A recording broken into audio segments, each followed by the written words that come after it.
Good evening, YouTube. Hardball Crazy to come back to the video. Tonight's a kind of a cool mail day video. Got this card in the mail yesterday. Kind of noted player in baseball history, kind of unknown player, I guess. But I'll teach you a little bit about him. As you tell by the title of the video, you might have a guess who this person is. We all know about Wally Pipp.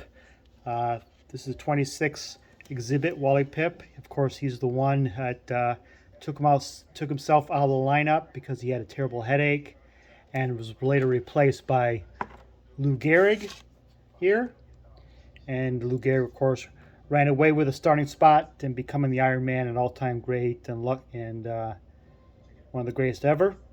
This is the 2001 New York Upper Deck Legends of New York set. The set came out post 9/11, and this is one of my favorite Lou Gehrig cards. I don't collect much post playing day cards, but this Lou Gehrig card is just a great looking card. It's complete stats on the back. So this is one of my Lou Gehrig cards. I have still looking for a Lou Gehrig playing days card. I think I have one picked out, but I'm still doing some research on him in order to see if it actually is a playing days issue. But more on that hopefully later if I ever get that card or item. It's not really a card per se. But back to the task on hand. I learned something new about the Lou Gehrig just about a couple months ago or so. Of course, we all know about his luckiest man speech he made on July 4th, 1939. Called himself the luckiest man on the earth when he had to make his public speech about ALS. And just a year later, August 1940, he made this statement. As it is now, I am a pariah who many people shun. Might just as well have been marked with leprosy, sitting in motion picture houses. Those who are near me get up and move away. So what happened in 1939 speech where he was at a great speech to August of 1940 where he felt he was a pariah? Well, one New York writer during 1940 season, while the New York Yankees were struggling, went upon himself and said that Lou Gehrig was the reason why the Yankees were struggling. Of course, before 1940, 39-40, ALS was a relatively new disease, known disease to the public. ALS has been around, but the doctors knew of it, but the public did not know much about it. But 1940s, early 20th century, polio was a major consistent outbreak, and many thought, this New York sports writer thought Lou Gehrig had some form of polio, and he wrote an article saying that the Yankees were struggling at the time because Lou Gehrig was spreading this polio disease contagion around the New York Yankees and made them weaker one by one and the clubhouse itself. He denied, of course, Gehrig denied all this. The Yankees denied it. Bill Dickey, one of his closest friends, denied it. But the damage was done publicly, and the public thought of Gehrig as a pariah in his own words. The New York writer had to make an apology, but like I said, the damage was done. And Lou Gehrig, we all know about now, and the difference between Lou Gehrig, between polio and ALS, we all know about now, thankfully. But the mail day was a cool, interesting, not cool, but an interesting tidbit that I recently learned about Lou Gehrig. Thought I'll share. But excuse me. But today's mail day is the man who replaced Lou Gehrig in the lineup post-retirement, and that was Mr. Babe Dahlgren. 39 play ball card.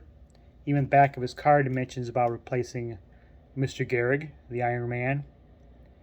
And this is the 39 card of Ellsworth Babe Dahlgren. He had a solid season in 1940. And they only played a couple years the Yankees. Why? Because Joe McCarthy managers basically, who had a bit of a thin skin, uh, traded him away during a solid season, and in order to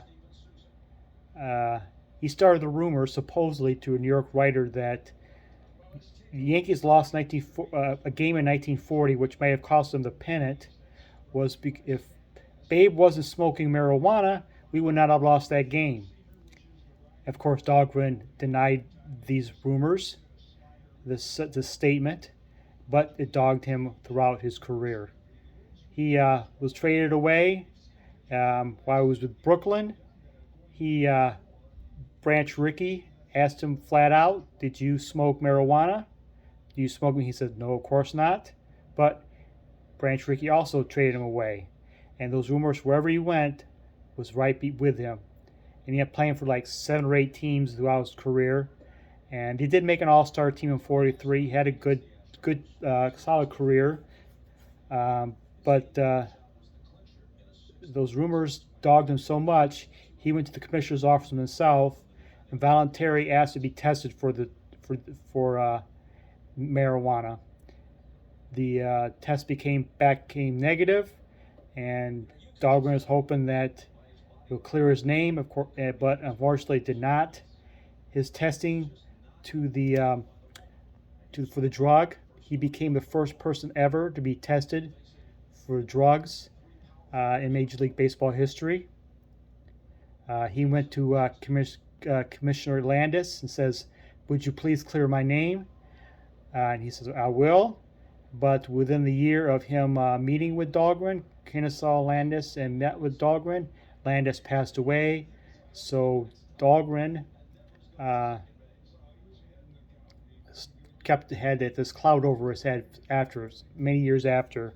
He felt like an outcast, and he went to Pacific League post MLB days, got into coaching and scouting post playing days, but he never went to old timers games because of this cloud, this rumors that followed him throughout his career. And his grandson wrote a book about these rumors and his grandfather and his career in baseball and such. And but that is Babe Dahlgren. The unfortunate career of Babe Dahlgren. He had a fine career, but the unfortunate rumors that followed him around. And there you have it, my mail day before and after Lou Gehrig. Thank you for watching. Y'all have a good night.